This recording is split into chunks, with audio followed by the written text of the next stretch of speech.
Assalamualaikum warahmatullahi wabarakatuh. Nama saya Aisyah Marhamah, NPM 2010144. Saya akan menjelaskan tentang pendekatan metode media serta penempatan sumber belajar. Definisi media yang secara harfiah berarti tengah ataupun perantara atau pengantar. Dalam bahasa Arab, media adalah perantara ataupun pengantar pesan dari pengirim kepada penerima pesan. Media, menurut pengertian KBBI, adalah alat ataupun sarana komunikasi, penghubung, atau yang terletak di antara dua pihak, orang, golongan, dan sebagainya. Apabila dipahami secara garis besar adalah manusia, materi, atau kejadian yang membangun kondisi yang membuat siswa mampu memperoleh pengetahuan, keterampilan, atau sikap. Dalam pengertian ini, guru, buku, teks, dan lingkungan sekolah merupakan media.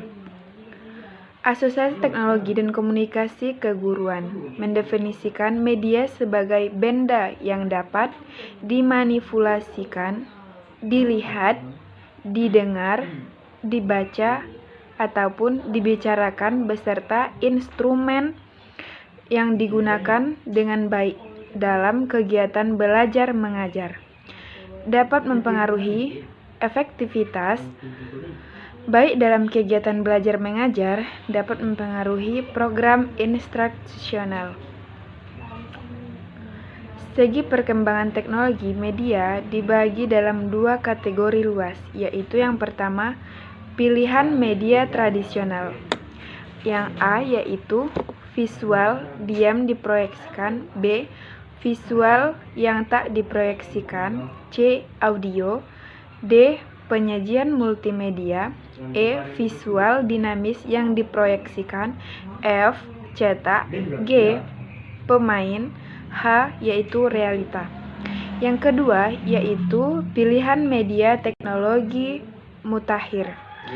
A yaitu media berbasis telekomunikasi dan B yaitu media berbasis mikroprosesor.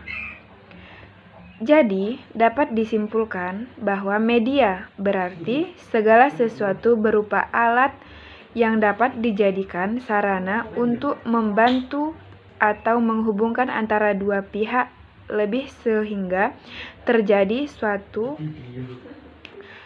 interaksi di antara keduanya. Media dapat berupa benda, lingkungan, maupun manusia itu sendiri. Dengan adanya media, hal yang semula dirasa sangat sulit dijelaskan menjadi lebih mudah. Belajar dan pembelajaran.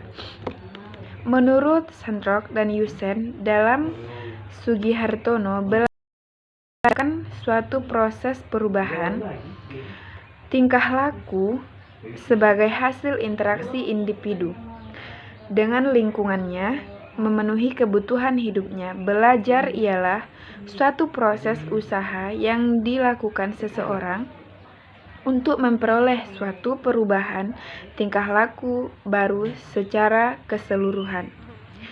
Sebagai hasil pengalamannya sendiri dalam interaksi dengan lingkungannya, selanjutnya yaitu perubahan tingkah laku dalam belajar. Yang pertama, perubahan terjadi secara sadar.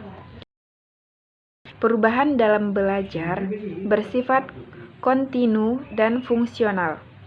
Yang ketiga yaitu perubahan dalam belajar bersifat positif dan aktif. Yang keempat yaitu perubahan dalam belajar bukan bersifat sementara. Yang kelima yaitu perubahan dalam belajar yang bertujuan atau terarah.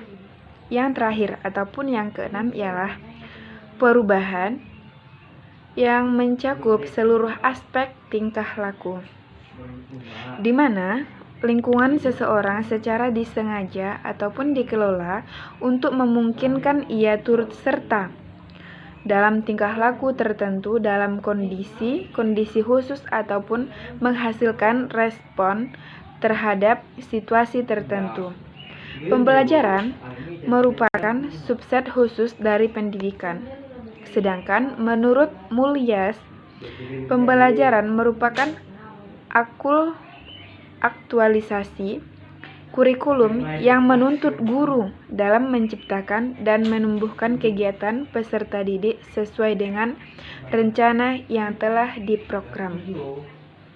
Pembelajaran yang diidentikan dengan kata mengajar berasal dari kata dasar ajar, yang berarti petunjuk yang diberikan kepada orang supaya diketahui, ditambah dengan awalan P dan akhiran an, menjadi pembelajaran, yang berarti proses, perbuatan, cara mengajar ataupun mengajarkan sehingga anak didik mau belajar. Dari definisi di atas dapat ditarik suatu pemahaman bahwa belajar adalah suatu proses perubahan tingkah laku secara sadar yang bertujuan ke arah positif. Dalam hal ini, mencari ilmu, sedangkan pembelajaran merupakan proses komunikasi dua arah. Mengajar dilakukan oleh pihak guru sebagai pendidik, sedangkan belajar dilakukan oleh peserta didik ataupun murid. Media pembelajaran. Secara umum, manfaat media pembelajaran adalah memperlancar interaksi antara guru dan siswa sehingga kegiatan pembelajaran akan lebih efektif dan efisien. Tetapi secara khusus ada beberapa manfaat media yang lebih rinci. Sekian dari saya. Assalamualaikum warahmatullahi wabarakatuh.